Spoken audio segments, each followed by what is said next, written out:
മറ്റ് കൃഷികളോടൊപ്പം കൊക്കോ കൃഷി ചെയ്യുന്ന കർഷകരാണ് ഇടുക്കി ജില്ലയിൽ അധികമുള്ളത്.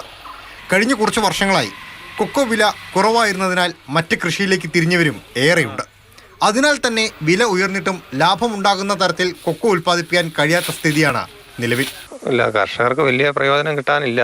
ഇപ്പോൾ വില കൂടിയെങ്കിലും അതിനനുസരിച്ചുള്ള വിളവില്ല, ഉൽപ്പാദനം കുറവാണ്. വില വർധനമൊക്കെ മിഠായി കമ്പനിക്കാർക്ക് നല്ല പ്രയോജനമായിരിക്കും. കർഷകർക്ക് ചിലർക്ക് അപൂർവം ചിലർക്കെങ്ങാനും വല്ലതും കിട്ടിയാലേ ഉള്ളൂ. ഇപ്പോഴുണ്ടായ വിലവർധനവ് ജില്ലയിലെ കൊക്കോ കർഷകരിൽ വലിയ പ്രതീക്ഷ ജനിപ്പിച്ചിട്ടുണ്ട്. കൂടുതൽ വിളവുണ്ടാകുന്ന തരത്തിൽ കൊക്കോ കൃഷി വിപുലീകരിക്കാനുള്ള ശ്രമത്തിലാണവർ. ലോകത്താകമാനം ചോക്ലേറ്റ് ഉൽപ്പന്നങ്ങൾക്ക് ആവശ്യക്കാർ വർദ്ധിച്ചതും പ്രധാന കൊക്കോ ഉൽപ്പാദകരായ പശ്ചിമാഫ്രിക്കൻ രാജ്യങ്ങളിൽ വെള്ളപ്പൊക്കം മൂലം കൃഷിനാശമുണ്ടായതുമാണ് ഇന്ത്യൻ കൊക്കോയുടെ ഡിമാൻഡ് കുതിച്ചുയരാൻ കാരണം. മാതൃഭൂമി ന്യൂസ്, ഇടുക്കി.